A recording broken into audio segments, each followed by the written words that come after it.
Birgitte Salli, velkommen til dig. Tak skal du have. Du er kommunikationskonsulent og har udgivet forskellige bøger om det her med, hvordan man kommer til at trives bedre på arbejdspladsen, end man måske gør i forvejen. Og en af de ting, som jeg ved, du synes er rigtig spændende, det er det her med fravalg, at det er simpelthen et meget stort tema lige for tiden i danskernes arbejdsliv. Ja, for mig at se, er det en af de rigtig, rigtig store udfordringer. Man kan sige, at i dag kører det rigtig stærkt, og på en måde er det også meget positivt, for vi har ufattelig mange muligheder. Men hver gang vi vælger noget til, så er vi også nødt til at vælge noget fra. Og hvis vi ikke gør det, så kommer vi på en måde til at læse på hele tiden. Og nogle af os kan håndtere det, og nogle af os bryder sammen. Så for mig at se, er det rigtig vigtigt at evne det, at vælge fra indimellem og sige, det her kan jeg ikke have i mit liv. For jeg kan ikke nå det hele. Hvordan kan man vide, hvad man skal vælge fra? Hvad skal man tage hensyn til sig selv, eller hvad man tror er smart? Ja, det er jo en overvejelse værd, og det må det enkelte individ jo overveje. Men man kan sige, noget af det, som jeg tænker er rigtig vigtigt, også i forhold til den diskussion, vi lige havde med de gode relationer på arbejdspladsen, det er, at vi kender os selv, at vi ved noget om, hvad vi er for en slags, og derfor også ved noget om, hvad er det egentlig for nogle værdier, jeg har. Og hvad er vigtigt for mig i livet, både i arbejdslivet, men i livet i det hele taget. Fordi hvis på en eller anden måde, så kan vi alle sammen havne i sådan et hamsterhjul, hvor det bare går rigtig, rigtig hurtigt, uden egentlig at tage stilling til, er det her det, jeg gerne vil, eller hvad. Og jeg ved godt, at selvfølgelig er det vanskeligt, fordi vi er også bange for at miste vores job, og der kan være alle mulige forskellige udfordringer i det, men jeg mener, at det kører simpelthen for stærkt. Jeg synes, det er usundt at se på og opleve, hvor meget folk byder sig selv egentlig af pres. Det der med at lære at kende sig selv, hvordan, hvis man nu er fanget af det der hamsterhjul, hvordan tager man så første spadestik i det? Jeg tænker, noget af det, der er vigtigt på en arbejdsplads, det er, at man ved, hvor grænserne er. Hvor meget kan jeg være med til? Hvornår er nok nok? Og ofte så mærker vi først grænser, når de er overskredet. Men den erfaring, vi mærker, når vi mærker, at vores grænser er overskredet, kan vi jo bruge til næste gang og finde ud af, hvad passer til mig? Hvad ligger der egentlig i de roller, jeg har på arbejdspladsen, både formelt og uformelt? Og hvad synes jeg er okay? Og det er en stor udfordring, fordi, som noget af det, I var inde på før, man kan også være bange for at træde sine kollegaer over tæerne. Hvis jeg siger fra over for den her opgave, så sidder Birte, og bliver overbelastet. For eksempel. Ikke? Så der er rigtig mange dilemmaer i det. Men jeg tænker, at hvis vi ikke gør det, så kører verden af med os, eller så kører arbejdslivet af med os. Ja, nogle gange gør man jo ikke folk en tjeneste ved at tage for meget på sine skuldre. Nej, det gør man nemlig ikke. Bestemt ikke, fordi så sidder vi alle sammen og tager for meget på os. Og et er sikkert, det er, at det er også rigtig svært at synliggøre det over for vores ledere, for eksempel. Fordi hvis jeg bliver ved med at tage ting på mig, så der er ingen, der kan se, at det rent faktisk at nok er noget, fordi jeg har ikke meldt det ud. Så bliver man vel også en form for ufrivillig skruebrækker, ikke? At man så tager mere end alle de andre. Og så kommer man i virkeligheden heller ikke til at gøre sine kollegaer en tjeneste. Tværtimod. Nej, ja, det kan du også sige. Altså, det kan være en anden del af det. Vi er i hvert fald med, på en måde kan vi være med til at holde hinanden fast i det der pres, hvis vi ikke siger fra. Men der er en masse dilemmaer i det. Selvfølgelig er der det, folk er bange for at miste deres job. Men for mig at se betyder det ikke, at man skal lade være at gøre det. Man skal stadigvæk overveje. Ellers så mister man det uanset hvad på et eller andet tidspunkt. Så går man ned med stress. Altså, der er ikke nogen af os, der kan holde til at brænde sammen flere gange i hvert fald. Så hvis jeg lige skal opsummere, hvad der er blevet sagt, altså i forhold til det gode arbejdsliv, man skal forstås for det, for den opgave, man løser, man skal have plads til sin faglighed. Man har brug for, der også nogle gange er nogle andre, der tager et ansvar end en selv. Kollegaer er blevet nævnt som noget rigtig vigtigt, og så det her med faste rammer og tydelige hierarkier, altså sådan nogle tydelige og klare mål, men samtidig, at man har en eller anden frihed til nemlig at udøve den faglighed, som man selv synes er vigtig, og så det her med, at arbejdsgiveren satser på en. Så siger du relationer. Hvad betyder det? Det er lidt det samme som kollegaer, men hvorfor er det så vigtigt?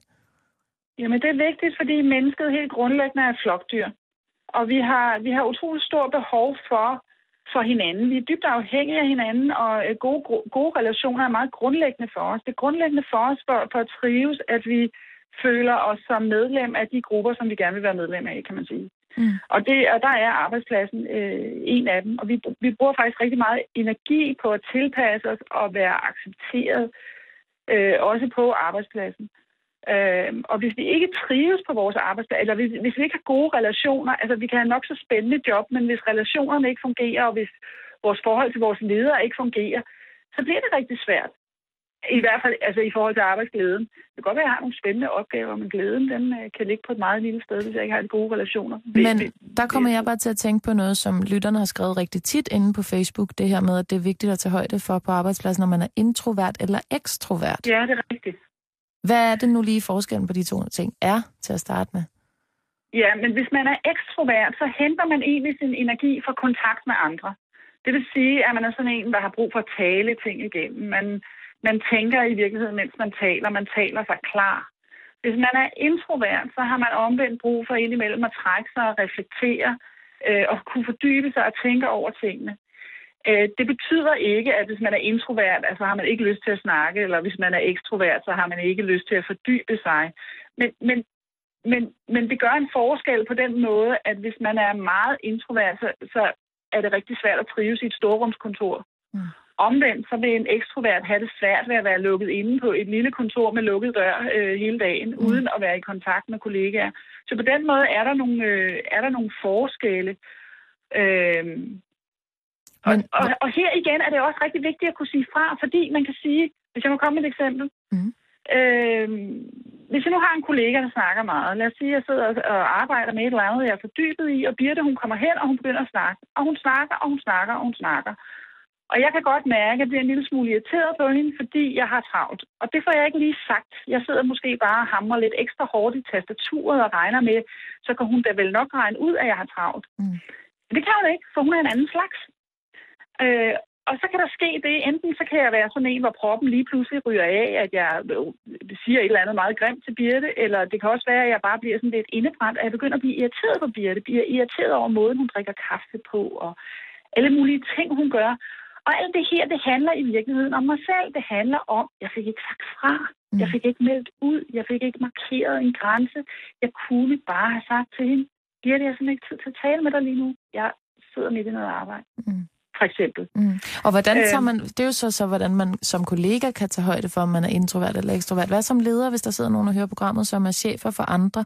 Er det sådan noget med at sige til sine ansatte, du skal lige sige til mig, om du er introvert eller ekstrovert, så jeg kan placere dig enten i dit eget kontor eller på kontorfællesskab, eller hvad det hedder, storrumskontor? Nu er det ikke altid, at det er sådan meget firkantet, men altså, ofte har vi jo ikke rigtig, hvad skal man sige, mulighed for at vælge et storrumskontor fra, hvis det ligesom er det, der er der. Og det er en stor udfordring for mange, men det man kan gøre, det er, at man kan jo lave forskellige aftaler. Nogle bruger for eksempel røde og grønne skilte, man kan sætte op, hvis man vil være i fred. Man kan have politikker for, hvordan man taler i telefon, og hvorhen man taler i telefon. Hvornår er det i orden at forstyrre, hvornår er det ikke i orden at forstyrre. Og så kan man allervigtigst bede folk om at melde det ud. Fordi vi skal lade være at tro, at vi kan regne ud, hvordan hinanden tænker. Vi kommer i ufattelig mange udgaver. Og når vi er på en arbejdsplads, så skal vi have det til at spille sammen lige meget hvor forskellige vi end er. Og der sad jeg i forgårs på storrumskontoret og havde en fin snak med en, der skulle være med i radioen. Og lige pludselig kunne jeg ikke koncentrere mig, og jeg fik sagt alt muligt vrøvl, og fik ikke sagt min sætning færdig. Og det var lidt ubehageligt, fordi man ringer til en fremmed person og skal snakke radioen igennem, ikke? Ja. Fordi at der kom nogen på arbejdet, som lige var mødt, og som havde drukket kaffe sammen, og som hyggede sig, og så kom ind i storrumskontoret og snakkede videre selvfølgelig, fordi de lige kom ned for en hyggelig kaffepause. Ikke? Hvad gør man i den situation? Ja, dels så kan man lave en aftale om på forhånd. Når sådan noget her sker, hvad gør vi så? Er det i orden at lige markere med en hånd? Du kunne for eksempel have løftet en hånd, lige have markeret. Jeg sidder lige og snakker. Altså det kunne være en måde at markere en grænse på, som ville være det aller nemmeste at gøre lige præcis i den situation. Fordi du sidder jo midt i noget, så du har heller ikke mulighed for at kommunikere en hel masse. Men det ser de altså ikke, når de snakker sådan der, når de hygger. Hvad siger du? Det ser de ikke, når de hygger sig på den der måde. De hygger sig bare. Så må du rejse dig op og vifte med armen, så de kan se dig og pege på telefonen. Ej, jeg ved det ikke. Nu ved jeg ikke lige præcis, hvordan jeres forhold er. Men det er jo noget med at markere det, kan man sige. Altså, vi kan ikke regne ud nødvendigvis, at det forstyrrer. Men vi kan selvfølgelig altid i tale, eller snakke om det her med, at vi må have respekt for hinanden. Og så kan man sige, altså, når man sidder i storrumskontor, så er det en væsentlig ting at tale om. Hvordan gør vi det her på en ordentlig måde? Det kan være meget konfliktfyldt nogle steder. Det er en udfordring. Og så vil jeg gerne til allersidst her, Birgitte Salli, så har du fundet 6 gyldne råd til at pleje relationerne på sit arbejde. Fordi det er en af de ting, som vi ikke har været så meget inde på. Det her med, vi alle sammen godt ved, at kollegaerne er så vigtige. Hvordan gør man for, at det bliver godt og rart at komme hen på arbejdet? Jamen på en måde er det rigtig, rigtig banalt og meget, meget nemt at glemme. Først og fremmest se folk i øjnene, når du taler til dem. Når vi har travlt, og når vi er presset, så flakker vores blik alle mulige andre steder hen. Vær med dem, du taler til, så du kigger dem i øjnene. Det er en ting. Noget andet er at lytte til dine kollegaer, lytte til din samtalepartner. Og hvis du ikke har tid til at lytte lige nu, så sig det. Jeg har simpelthen ikke tid til at tale med dig lige nu, og udsæt samtalen, til du har tid til det. Så er det at smile er jo en fantastisk ting at være imødekommende, og man kommer ufattelig langt ved at være et venligt menneske over for sine kollegaer. Så det er en rigtig god idé at sige godmorgen og sige, når man går. Det kan også være en rigtig god idé at bede om tid til at tænke sig om. Der er rigtig mange af os, der kender den der fornemmelse af at blive taget med bukserne nede. Vi bliver afkrævet et svar på et eller andet, og siger måske noget, og bagefter tænker vi, mente jeg egentlig det, eller nej, det passer mig faktisk ikke, eller det passer mig godt, eller hvad jeg nu har sagt. Så det her med at bede om tid, bede om 5 minutter, bede om 10 minutter, bede om tænketid en time til i morgen, eller hvad det nu kan være, i stedet for bare at svare på stedet. Altså retten til at reflektere i virkeligheden. Og den sidst, men ikke mindst, gælder i kommunikationen, det er at gå altid tilbage til en fuser. Hvis et eller andet er gået galt, enten hvis du er kommet til at bide af nogen, fordi du havde travlt og var presset, eller på anden måde har trådt nogen over tæerne, så vend tilbage til dem og sig det. Eller hvis omvendt nogen har trådt dig over tæerne og var lidt for hurtige på aftrækkeren, så vend tilbage og tag en snak om, hvad der skete. Fordi, hvad skal man sige, noget af det, der skaber konflikter på arbejdspladsen, det er ikke, at vi er uenige, det er, at vi ikke tør tale om uenigheden, at vi ikke tør tale om, når nogen har trådt nogen over tæerne osv. Birgitte Salli, du skal have tusind tak for de her gode råd. Velbekomme. Som jeg også lægger op på Facebook, så man kan gå mandag morgen i møde med et friskt og kollegialt sind.